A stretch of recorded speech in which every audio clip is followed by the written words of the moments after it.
सदाशिवसमारंभ शंकराचार्य मध्यमाम् अस्मदाचार्यपर्यन्तां वन्दे गुरुपरम्पराम्। मंगलं भगवान् विष्णु मंगलं गरुडध्वज मंगलं पुंडरीकाक्षः मंगलायतनो हरि। सभी दर्शकों को जय श्री राम। मैं आचार्य सुनील त्रिवेदी आज मैं मेष राशि के विषय में चर्चा करेंगे। आने वाला 2025 मेष राशि वालों के लिए कैसा रहेगा, इस विषय में विचार करते हैं। हमारे ज्योतिष शास्त्र में 12 राशियों में जो सर्वप्रथम राशि है वो मेष राशि है। मेष राशि अग्नि तत्व है और इसका मालिक जो है वो मंगल है। मंगल ग्रह मंडल में सेनापति का अधिकार इनको प्राप्त है और इसीलिए कहते हैं कि मेष लग्ने समुत्पन्नो चंडो मानी सकोपजः सुधी स्वजन हंता च विक्रमी पर्वतसलः। मेष राशि वाले जो व्यक्ति होते हैं उनके जीवन में बहुत सारी विशेषताएं होती हैं। ऐसे व्यक्ति सुंदर सुगठित शरीर वाले होते हैं। उनका शरीर सुंदर होता है, रक्त गौर वर्ण होता है और इनका शरीर कभी बेडौल नहीं होता।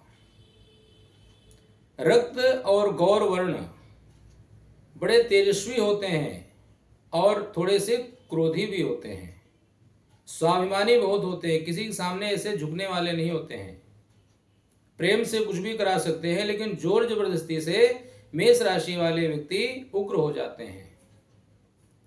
स्फूर्तिवान ऐसे व्यक्ति कभी खाली नहीं बैठते, कुछ न कुछ करते ही रहते हैं और बहुत भाग्यशाली भी होते हैं। नए नए आविष्कार करना, कुछ नया करना, कुछ समाज के सामने नया करके दिखाना, ऐसी इनके मन में प्रवृत्ति होती है। स्वतंत्र काम करना इनको बहुत प्रिय होता है। किसी के अधीन काम करना या ये कोई भी काम कर रहे हैं उसमें किसी की टोका टाकी पसंद नहीं करते और बहुत अच्छे व्यवहार कुशल होते हैं। सुधी स्वजन हंता च विक्रमी पर्वतसलः। ज्योतिष में कहा गया है कि मेष राशि वाले जो व्यक्ति होते हैं अपने घर वालों से ज्यादा इनका जो फ्रेंड सर्कल है, इनकी जो दोस्ती है, मित्रता है, व्यवहारिकता है, वो बाहर होती है और ये व्यक्ति जरूरत पड़ने पे दूसरों की सहायता करने के लिए भी तत्पर रहते हैं। अगर इनकी कुंडली में मंगल की पोजीशन अच्छी हो, मंगल अगर कहीं नीच ना हो, अस्त ना हो या कहीं पाप ग्रहों से पीड़ित ना हो, 6, 8, 12 में अगर ना हो, तो ऐसे व्यक्ति जीवन पर्यंत तंदुरुस्त रहते हैं, हृष्ट पुष्ट रहते हैं, ये जल्दी बीमार नहीं होते। और यदि मंगल इनका कहीं खराब हो जाए, पाप ग्रहों से दूषित हो जाए, 6, 8, 12 में आ जाए, अस्त हो जाए या नीच का हो जाए या कहीं मृत अवस्था में आ जाए, वृद्धावस्था में आ जाए, बाल अवस्था में आ जाए, तो ऐसे व्यक्तियों के जीवन में रोग यानी अग्नि से संबंधित जो रोग होते हैं, जैसे शरीर में फोड़े फुंसी निकलना, लीवर में गर्मी आ जाना, लीवर फैटी हो जाना, मानसिक अशांति, अग्नि और बिजली से खतरा इनके जीवन में होता है। पेट की समस्याएं, पित्त विकार और वाहन से दुर्घटनाओं का योग भी इनके जीवन में आता है अगर इनकी कुंडली में मंगल ग्रह खराब हो। शत्रुओं से भय, कहीं लड़ाई झगड़ा होगा तो इनका नाम पहले आ जाएगा, पुलिस केस बन जाते हैं। तो इसलिए अगर मंगल अच्छा है तो उसके जीवन में सभी प्रकार के जो अरिष्ट हैं वो दूर होते हैं और अगर मंगल खराब हो जाए तो जीवन में बहुत सारी समस्याएं भी इनके आती हैं। और ये जो मेष राशि या मेष लग्न की कुंडली वाले जातक होते हैं, इनकी कुंडली में 3 मुख्य ग्रह माने गए हैं। सबसे पहला मंगल यानी जो हमारे शरीर का मालिक है। कहते हैं कि अगर शरीर हमारा स्वस्थ है तो हम सब कुछ कर सकते हैं। धर्मार्थ काम मोक्षाणाम आरोग्यम मूलमुत्तमम रोगास्तस्य पहर्तारः श्रेयसो जीवितस्य च। आयुर्वेद में कहा गया है कि मनुष्य का जो जन्म है 4 पुरुषार्थों की प्राप्ति के लिए हुआ है, धर्म, अर्थ, काम और मोक्ष। और इन चारों पुरुषार्थों की प्राप्ति जब होगी जब आपका शरीर स्वस्थ है, आप बीमारियों से रहित हैं। अगर बीमारियों से ग्रसित हो गए तो फिर ये चारों जो पुरुषार्थ हैं आप नहीं कर पाएंगे सही ढंग से। इसीलिए पहला जो भाव होता है मेष राशि मेष लग्न वालों का, उसके मालिक होते हैं मंगल, यानी शरीर। तनुम रूपम च वर्णम च ज्ञानम चैव बलाबलम प्रकृतिम सुख दुखम च तनु भावाद विचिंतयेत। यानी जो हमारा शरीर है, हमारी जो प्रकृति है, ये बहुत सारी चीजें जो हैं, हमारा रूप रंग वर्ण कैसा है, ये पहले भाव से मेष राशि से विचार करते हैं। उसके बाद में मेष राशि या मेष लग्न से पंचम भाव के मालिक होते हैं सूर्य भगवान, जो कि हमारे 5वां जो भाव होता है यंत्रम मंत्रम तथा विद्याम बुद्धेश्चैव प्रबंधकम पुत्र राज्याभ्रंशादीन पश्चेत पुत्रालयाद बुधा। कितनी हमारी पढ़ाई होगी, हमारे जीवन में संतान कितनी होंगी, यंत्र मंत्र तंत्रों की साधना हमारे जीवन में कैसी रहेगी, और हम उपासना किसकी करें जिससे हमें जीवन में सफलता मिले। अगर हम अपनी जन्म कुंडली के अनुसार जिस देवता की उपासना करते हैं तो हमें जीवन में सफलता जल्दी मिलती है। अब मेष राशि वाले या मेष लग्न वाले जो व्यक्ति हैं, अगर ये जीवन में सूर्य भगवान की, हनुमान जी महाराज की, नरसिंह भगवान की या भगवान भोलेनाथ की उपासना करें तो उनके जीवन में बहुत कुछ सुख और सुविधाएं इनको प्राप्त होंगी। जीवन के बड़े बड़े जो संकट हैं, जो कष्ट हैं, वो इनके सब दूर हो जाएंगे। या फिर जितने भी उग्र देवता हैं, नरसिंह भगवान हैं, माता बगलामुखी हैं, हनुमान जी महाराज हैं, शिव शक्ति हैं, इनकी उपासना करने से जीवन में लाभ मिलता है। और उसके बाद में तीसरा भाव है भाग्य स्थान, जिसके मालिक हैं बृहस्पति भगवान। सब कुछ हमारे जीवन में है, अच्छा तंदुरुस्त शरीर है, विद्या भी अच्छी है, लेकिन अगर भाग्य हमारा साथ नहीं दे रहा है तो सब कुछ व्यर्थ है। बहुत सारे ऐसे लोग होते हैं जो बहुत अच्छे पढ़े लिखे भी हैं, शरीर से भी बलवान हैं, लेकिन भाग्य साथ न देने की वजह से दर दर की ठोकरें खानी पड़ती हैं, क्योंकि उनका भाग्य प्रबल नहीं है। इसीलिए भाग्य स्थान के मालिक इनके होते हैं बृहस्पति महाराज, जो ग्रह मंडल में अर्थात देवताओं के गुरु हैं।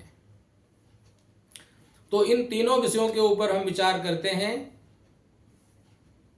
और अब आगे बढ़ते हैं। इसके अतिरिक्त जब हम किसी का भी भविष्य बताते हैं उसमें 3 ग्रहों को और देखना चाहिए, शनि महाराज, राहु महाराज और बृहस्पति महाराज। ये काफी समय तक एक राशि में संचरण करते हैं, तो इसलिए इनका भी विचार करना जरूरी है। अब हम अगर 2025 जनवरी को विचार करें और 1 जनवरी 2025 की अगर हम मेष राशि वालों का फल के विषय में विचार करें तो इनकी जो कुंडली होती है उसमें इनके दूसरे भाव में गुरु महाराज आते हैं। जो दूसरा भाव है धन और कुटुंब का होता है, हीरे जवाहरात का होता है, अपनी वाणी का होता है। और यहाँ पे अगर गुरु महाराज बैठ जाते हैं तो गुरु यहाँ पे बैठे हुए हैं अपने शत्रु के घर में।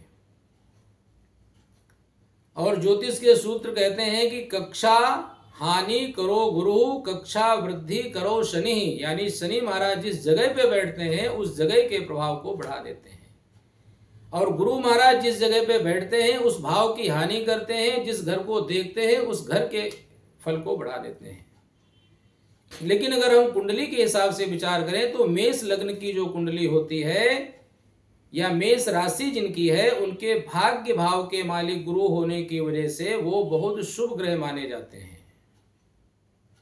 इसलिए कहते हैं कि शुभ ग्रह जिस घर में बैठ जाएगा, जिस भाव को देखेगा, उस भाव के फल को भी बढ़ा देगा। तो सेहत इनकी सामान्य तौर पे ठीक रहेगी, क्योंकि इनका जो शरीर का मालिक मंगल है वो नीच राशि में बैठा हुआ है, जो कि हमारा पेट का स्थान है। तो सेहत को अगर इन्होंने ठीक रखना है तो खान पीन पे कंट्रोल रखना है। तली हुई चीजें मत खाएं, बाहर का भोजन न खाएं, सात्विक आहार इनको लेना चाहिए, और यदि हो सके तो रात्रि में भोजन ही ना करें, तो इनकी सेहत बहुत अच्छी रहेगी। और 21 जनवरी 2025 को मंगल महाराज मिथुन राशि में बकरी हो जाएंगे।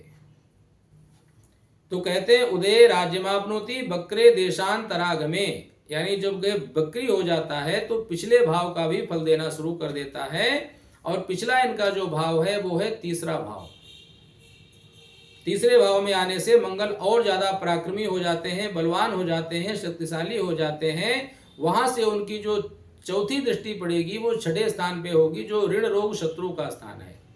शत्रुओं का विनाश करेंगे, कर्जा अगर सिर पे है तो उसे खत्म करेंगे, बीमारी परेशानियों से भी आपकी रक्षा करेंगे। और पेट की समस्याएं चलती आ रही थी उनमें कुछ राहत मिलेगी। सातवीं दृष्टि उनकी पड़ेगी भाग्य स्थान में। भाग्य स्थान में दृष्टि पड़ने की वजह से भाग्य स्थान के मालिक जो गुरु महाराज हैं वो मंगल के मित्र हैं, इसलिए कहते हैं योजो भावाः स्वामी दृष्टो युतो वा सौम्यर्वा स्यात् तस्य तस्यास्ति वृद्धि पापैरेवं तस्य भावस्य हानि निर्देष्टव्यो जन्मतो प्रश्नतो वा। जो भी ग्रह अपने मित्र के घर को देखता है, अपनी उच्च राशि वाले घर को देखता है, अपने घर को देखता है, वो ग्रह उस भाव से मिलने वाले फलों को बढ़ा देता है। तो मंगल महाराज मेष राशि के मालिक होने की वजह से मेष लग्न और मेष राशि में अत्यंत शुभ फल देने वाले कहे गए हैं। तो भाग्य स्थान में उनकी सातवीं दृष्टि होने की वजह से उस फल को भी बढ़ा देंगे, यानी भाग्य प्रबल रहेगा। तीसरी बात यह है कि उनकी जो तीसरी दृष्टि पूर्ण दृष्टि है आठवीं, वो उनकी पड़ रही है 10वें घर में, जो कि शनि का घर है।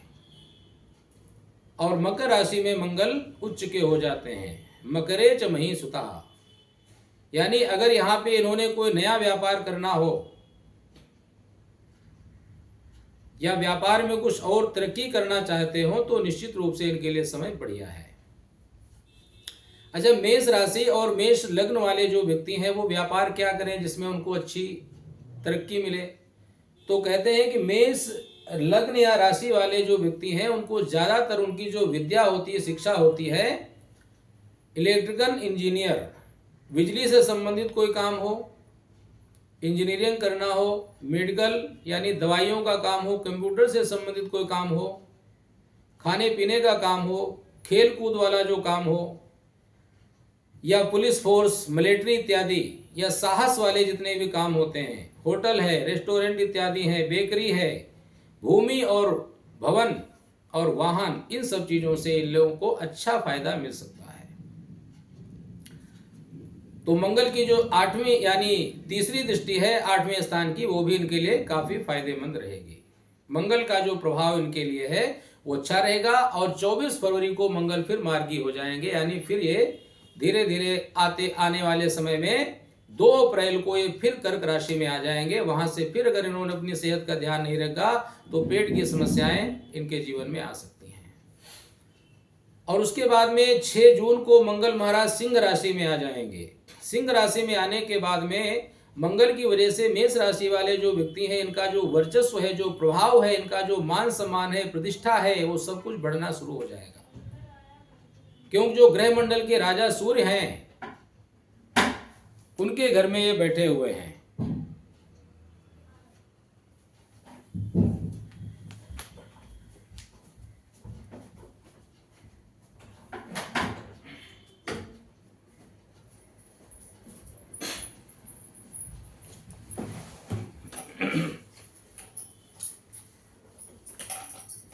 तो 6 जून को सिंह राशि में मंगल के जाने से बहुत अच्छा परिणाम इनको मिलेगा। उसके बाद में 28 जुलाई को कन्या राशि में मंगल महाराज जाएंगे, वो भी इनकी छठे स्थान की राशि होगी। ऋण, रोग और शत्रु, इन तीनों चीजों से इनको बचना चाहिए उस समय में। उसके बाद में 23 सितंबर को मंगल महाराज तुला राशि में जाएंगे, ये भी इनकी शत्रु की राशि है। बहुत अच्छा परिणाम यहाँ पे भी नहीं दे पाएंगे। अपने जीवन साथी के साथ में मधुर व्यवहार रखना इनके लिए अच्छा होगा, नहीं तो आपस में मनमुटाव, खटपट, लड़ाई झगड़े होने प्रारंभ हो जाएंगे। अगर कोई लंबी यात्रा पे जाना चाहते हैं, एक्सपोर्ट इंपोर्ट का काम करना चाहते हैं, तो इनके लिए अच्छा रहेगा। उसके बाद में 27 अक्टूबर को मंगल महाराज वृश्चिक राशि में प्रवेश करेंगे रात्रि में 8:15 पे। और जो वृश्चिक राशि है वो इनकी अपनी खुद की राशि है। तो यहाँ पे आने के बाद में विरासत में मिलने वाला जो धन है, कहीं कोई रुका हुआ काम पड़ा है वो भी इनका पूरा हो जाएगा। अचानक मिलने वाला जो धन संपत्ति है वो भी इनको प्राप्त हो सकती है। और उसके बाद में 7 दिसंबर को मंगल महाराज धनु राशि में प्रवेश करेंगे। धनु राशि इनकी आती है भाग्य स्थान में। अभी तक जितने भी इनके रुके हुए कार्य होंगे वो सब इनके परिपूर्ण हो जाएंगे। किसी प्रकार की कोई रुकावट नहीं आएगी। तीर्थ स्थानों की यात्राएं होंगी। धन और भाग्य इनका सब कुछ बढ़ना शुरू हो जाएगा। उसके बाद में 15 जनवरी को मंगल महाराज फिर मकर राशि में आ जाएंगे। अब इसके बाद में शनि महाराज के विषय में विचार करते हैं। मेष राशि वालों के ऊपर 29 मार्च 2025 से शनि की 7.5 प्रारंभ हो जाएगी। और 7.5 कहां से प्रारंभ होगी? सिर के ऊपर। जब सिर के ऊपर शनि की 7.5 प्रारंभ होती है और शनि महाराज मेष राशि वालों के 12वें स्थान में आ जाएंगे। 12वां स्थान हमारा खर्चे का होता है, संघर्ष का होता है, दुख का होता है, परेशानियों का होता है, जेल यात्रा का भी होता है। तो इस समय में थोड़ा सा इनको सावधान रहना पड़ेगा। कब से? 29 मार्च 2025 से इनको सावधान रहना पड़ेगा, विशेष करके 18 मई तक। क्योंकि इसी बीच में शनि और राहु, इन दोनों का जो प्रभाव है वो मेष राशि से 12वें घर में होगा। राहु षड्यंत्रकारी ग्रह होने की वजह से और शनि के साथ में आने की वजह से ये जो इतना टाइम इनका होगा 29 मार्च 2025 से 18 मई 2025 तक, इस समय में इनको अपने आंखों का, अपने दांतों का, अपने पैरों का, अपने पेट का ध्यान रखना होगा। हमारे पारिवारिक जीवन में जो चाचा लोग होते हैं उनसे थोड़ा सावधान रहना होगा। व्यर्थ के खर्चों से बचना होगा। अगर किसी को बीपी की समस्या है, किसी को थायराइड है, किसी को कोलेस्ट्रॉल बढ़े हुए हैं, तो ऐसे लोग भी सावधान हो जाएं। क्योंकि इस समय में ये सारी समस्याएं खड़ी हो जाती हैं। और उसके बाद में 18 मई 2025 के बाद जो समय प्रारंभ होगा उस समय आपको राहु महाराज का बल मिलना शुरू हो जाएगा। राहु महाराज 11वें स्थान में आएंगे। अचानक आपको धन का लाभ होगा। रुके हुए जो कार्य आपके पूर्ण होंगे। कोई नया वाहन लेना चाहेंगे वो वाहन भी आपको मिलेगा। शत्रुओं का विनाश होगा। धन धान्य की वृद्धि होगी। सभी प्रकार की समस्याएं जो हैं वो हल होंगी। लेकिन जीवन साथी के साथ में मधुर संबंध बना के रखना पड़ेगा। अपनी संतान के साथ में मधुर संबंध बना के रखना पड़ेगा जो विवाहित हैं। क्योंकि राहु की जो 7वीं दृष्टि है वो पड़ेगी पंचम भाव पे, जो कि संतान का स्थान है, हमारे पेट का स्थान है। पेट में इन्फेक्शन, एलर्जी, इन चीजों से बचना है। 5वीं जो राहु की दृष्टि होगी वो 7वें घर पे पड़ेगी, जो आपके दैनिक इनकम का स्थान है, व्यापार का स्थान है, पार्टनरशिप का स्थान है, आपकी पत्नी का स्थान है। तो वहां पे भी ये थोड़ी सी विघ्न बाधाएं डाल सकते हैं। 9वीं दृष्टि जो इनकी है राहु महाराज की, वो 3रे घर में पड़ेगी। और 3रे घर में इनकी उच्च राशि है। उच्च राशि में जब दृष्टि पड़ती है तो ऐसा व्यक्ति का पराक्रम बढ़ जाता है। सारे रुके हुए कार्य उनके पूर्ण होने लगते हैं। भाई बंधुओं से फायदा मिलता है। वर्चस्व समाज में बढ़ता है। राजनीतिक क्षेत्र में जो लोग हैं उनके लिए बहुत अच्छा टाइम होगा। तो इस तरह से राहु महाराज का जो समय है मेष राशि वालों के लिए बहुत ही बढ़िया रहेगा। अब उसके बाद में हम देखते हैं भाग्य विधाता जो गुरु महाराज हैं। 14 मई 2025 को गुरु महाराज मिथुन राशि में प्रवेश करेंगे, शाम को 7:35 पे। और मिथुन राशि मेष राशि के अनुसार 3रे घर में पड़ती है। तो 3रे घर में जब गुरु महाराज आएंगे तो यहाँ पे क्या फल देंगे? जो भाई बंधु हैं उनके साथ में थोड़ा सा मनमुटाव हो सकता है। यानी अपने परिवार में किसी छोटे या बड़े व्यक्ति के साथ में कोई ऐसी बात न करें जिसकी वजह से विवाद बढ़ जाए। कोई छोटी मोटी समस्याएं हों तो घर के जो बड़े लोग हैं उनके बीच में बैठ के उसका समाधान कर लें। गुरु महाराज की जो दृष्टि पड़ेगी, पंचम दृष्टि पड़ेगी 7वें घर में, जो उनके शत्रु का घर होता है। लेकिन इस कुंडली में गुरु महाराज शुभ होने की वजह से उस घर के भी फल को बढ़ा देंगे। दैनिक इनकम में अगर आपको कोई रुकावट आ रही थी, मेहनत ज़्यादा कर रहे थे, लाभ कम मिल रहा था, पति पत्नी के साथ में कोई मतभेद, कोई मनमुटाव था, या कोई यात्रा करना चाहते थे, नहीं हो रही थी, पार्टनरशिप की वजह से कोई समस्या आ रही थी, वो सारी समस्याएं आपकी हल होंगी। 7वीं दृष्टि गुरु महाराज की पड़ेगी भाग्य स्थान में। तो भाग्य स्थान का मालिक अगर खुद के अपने स्थान को देखता है तो निश्चय ही उस भाग्य को बढ़ा देता है। शुभ और मांगलिक कार्य होंगे, भाग्य की वृद्धि होगी, धार्मिक और तीर्थ यात्राएं होंगी और मन प्रसन्न और आनंदित रहेगा। क्योंकि 7.5 की वजह से जो मेष राशि वाले हैं उनके मन पे थोड़ा सा बोझ रहेगा, दिमाग पे टेंशन रहेगी, अशांति रहेगी, चिंताएं रहेंगी, कुछ गुप्त चिंताएं रहेंगी। लेकिन गुरु महाराज जब इनके आ जाएंगे 14 मई 2025 से, वो उनकी सारी समस्याओं का हल करेंगे। और उसके बाद में इनकी जो 9वीं दृष्टि है वो पड़ेगी आपके लाभ स्थान में, यानी धन लाभ के लिए इनका जो मेष राशि वालों का, मेष लग्न वालों का समय है वो बहुत अच्छा रहेगा, कोई चिंता की जरूरत नहीं है। तो इस तरह से अगर हम कुल मिलाकर के विचार करें, सेहत के लिए, धन कुटुंब के लिए, शिक्षा के लिए, संपत्ति के लिए, संतान के लिए और भाग्योन्नति के लिए, कामकाज, व्यापार, बिजनेस के लिए, तो समय इनका बहुत अच्छा रहेगा। सावधानी क्या रखनी है? जो विवाहित लोग हैं वो अपने जीवन साथी के साथ में प्रेम संबंध बना के रखें, छोटी छोटी बातों पे टकराव न करें, नहीं तो विवाद बढ़ जाएगा। नंबर 2, अपनी सेहत का ध्यान रखें, खान पीन पे बिल्कुल कंट्रोल रखें। अगर गलत खान पीन करेंगे, तली हुई चीजें ज्यादा खाएंगे, बाहर के भोजन ज्यादा करेंगे और रात्रि में ज्यादा भोजन करेंगे तो परेशानियां बढ़ जाएंगी। क्योंकि जो मेष राशि वाले हैं उनको पेट के अंदर जो लीवर इत्यादि की समस्याएं हैं वहीं से शुरुआत इनकी हो जाएगी। और उसके बाद में संतान और संपत्ति, इनमें कोई कमी नहीं आएगी, भाग्य इनका प्रबल रहेगा। बस ये ध्यान रखना, लड़ाई झगड़े से दूर रहना, कोर्ट कचहरी के चक्रों में न पड़ना, और जीवन में अगर कुछ समस्याएं आएंगी 7.5 की वजह से, तो शनिवार दिन शनि महाराज को प्रातः काल में जाकर के दूध में काले तिल, चावल, जौ डाल करके उनको चढ़ा देना और 7 परिक्रमा लगा लेना।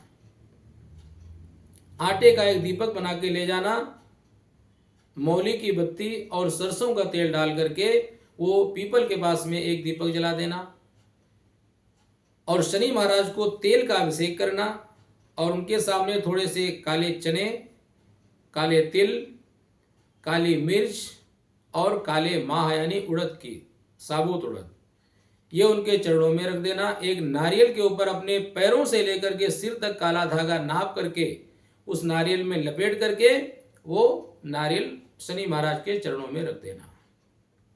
नारियल ऐसे रखना कि उसका जो मुख है वो शनि महाराज की तरफ हो।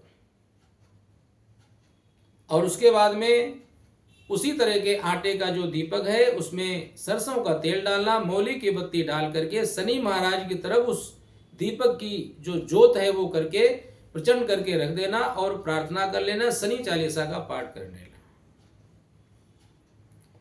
शनिवार को ये उपाय करना और मंगलवार को हनुमान जी महाराज को एक नारियल, एक झंडा और एक सादा पान, उस पान की डंडी टूटी हो और ताजा पान हो, ये नहीं फ्रिज में रखा हुआ पान ला करके आपने उनको चढ़ाया, ताजा अपने सामने लगवाना है। और सिंदूर चमेली के तेल में डाल करके हनुमान जी की मूर्ति को लेप लगाएं, धूप बत्ती और चमेली के तेल का दीपक जलाएं मौली की बत्ती डाल के, और हनुमान चालीसा, बजरंग बाण का पाठ करें। अगर समय है तो सुंदरकांड का पाठ करें सारी जीवन की विघ्न बाधाएं आपकी समाप्त हो जाएंगी, धन धान्य की वृद्धि होगी, व्यापार बढ़ेगा, मानसिक शांति मिलेगी और पूरे वर्ष पर्यंत आपकी सभी मनोकामनाएं पूर्ण हो जाएंगी। तो इस तरह से मेष राशि वालों का कुल मिलाकर के 2025 समय बहुत अच्छा है। जय श्री राम।